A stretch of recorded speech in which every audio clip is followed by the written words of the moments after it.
O nosso corpo ele é 70% água, assim também como o nosso planeta é 70% água. A nossa alma também precisa de água. Jesus vai dizer lá em João 7,38: quem crê em mim, rios de água viva correrão do seu ventre. Mas a água que Jesus estava falando é outra água. Vamos falar da água que você consome? A água que você bebe está carregada de energia ou ela simplesmente está morta? A ciência ela já provou que a água conduz a eletricidade, certo? E o seu corpo é um sistema bioelétrico. O nosso corpo é um sistema bioelétrico. Se a água que nós consumimos não tem energia, o nosso corpo logo não vai ter tanta energia assim. E a nossa fé também não vai fluir da maneira adequada. Fica comigo aqui até o final que eu te explico melhor o que eu quero dizer. A ciência ela já provou, a água pura ela não vai conduzir eletricidade, porque as suas moléculas elas são neutras e elas não têm elétrons livres para poder fazer a troca.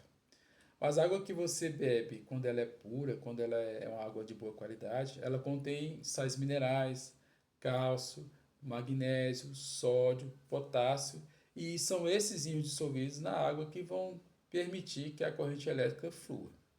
Ou seja, a água que nós consumimos é um condutor bioelétrico. E nós, que somos feitos de 70% de água, somos um sistema elétrico ambulante, uma criação maravilhosa do nosso Criador. O Dr. Vladimir Tsetlin, ele é um cientista russo. Ele descobriu algo impressionante sobre a água. Ele descobriu que a água tem variações diárias de condutividade elétrica. Em certos horários, como 10 horas da manhã e 18 horas, a condutividade dessa água é máxima. Em outros horários, como 13 e 4 horas da manhã, a água dorme e sua condutividade cai drasticamente, ela muda. A água é um condutor bioelétrico que recebe e também transmite energia. E o que isso tem a ver? O que isso tem a ver com a nossa vida de oração diária? A ciência descobriu que a água conduz a eletricidade, certo? Mas a Bíblia já sabia disso há milhares de anos. O Evangelho de João vai dizer assim: quem beber da água que eu lhe der, nunca terá sede.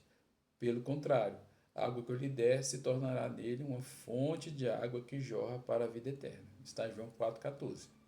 Aqui Jesus não estava falando apenas da água física. Ele também estava falando da água espiritual, aquela que nos conduz ao Senhor, ao Criador, através do nosso espírito. Outro dado interessante: os pesquisadores do Instituto de Ecologia Humana e Higiene Ambiental, o CISIM, que também é na Rússia, documentaram algo interessante sobre a água coletada no dia da Epifania, que é no dia 19 de janeiro, é a data em que a Igreja Ortodoxa ela celebra o batismo de Jesus. A água coletada nesse período apresenta um alto nível de íons radicais, com condutividade elétrica comparável a um cátodo artificial e com um pH bem alterado. Os cientistas relacionaram esse fenômeno à posição da Terra em relação ao Sol, que afeta o campo eletromagnético do nosso planeta. O que isso quer dizer? A ciência confirmou que a água no dia do batismo de Jesus ela é diferente, ela muda. A condutividade elétrica dessa água ela aumenta e a energia se eleva. E os cientistas não conseguem explicar o porquê disso acontecer. O que a ciência não consegue explicar, a Bíblia já tinha revelado. O cientista Dr. Anatoly Stekin, do mesmo instituto, fez um estudo mais longo e mais aprofundado sobre a água da Epifania. O que ele pôde descobrir? O que ele descobriu? Que a condutividade elétrica da água atinge seu pico máximo exatamente no dia 18 de janeiro, que é a véspera do batismo de Jesus. Mas o que ele descobriu mais sobre essa água da Epifania? Ele descobriu que a água se torna temporariamente semelhante a um cátodo artificial, saturada de elétrons e com maior condutividade, e o pH elevado e com propriedades energéticas incomuns. E o mais impressionante de tudo, essas propriedades elas não se perdiam com o tempo. Se a água for preservada de interferências externas e ficar bem acomodada, em um lugar seguro, ela pode manter suas características especiais por muitos anos.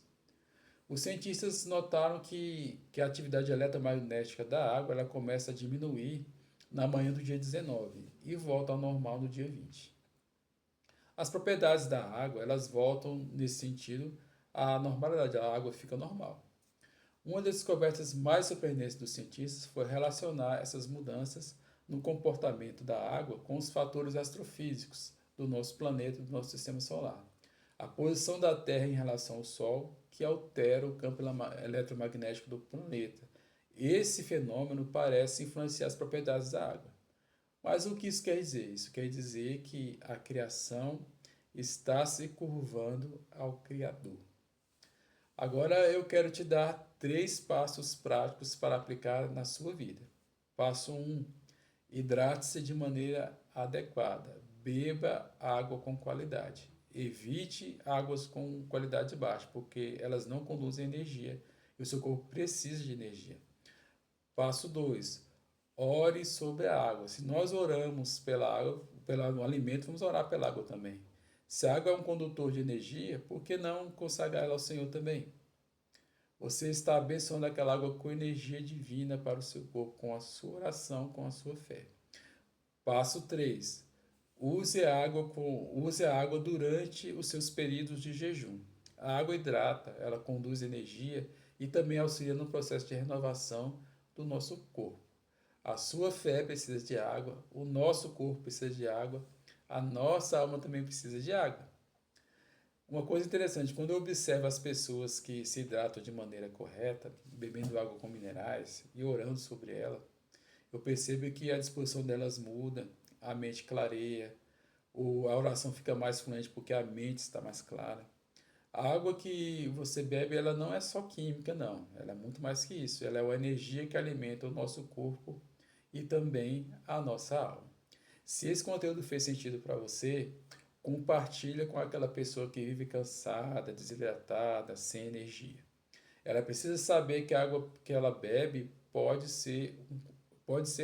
é um condutor bioelétrico para melhorar a sua saúde integral. Amém? Que Deus abençoe a sua saúde integral e até o próximo vídeo.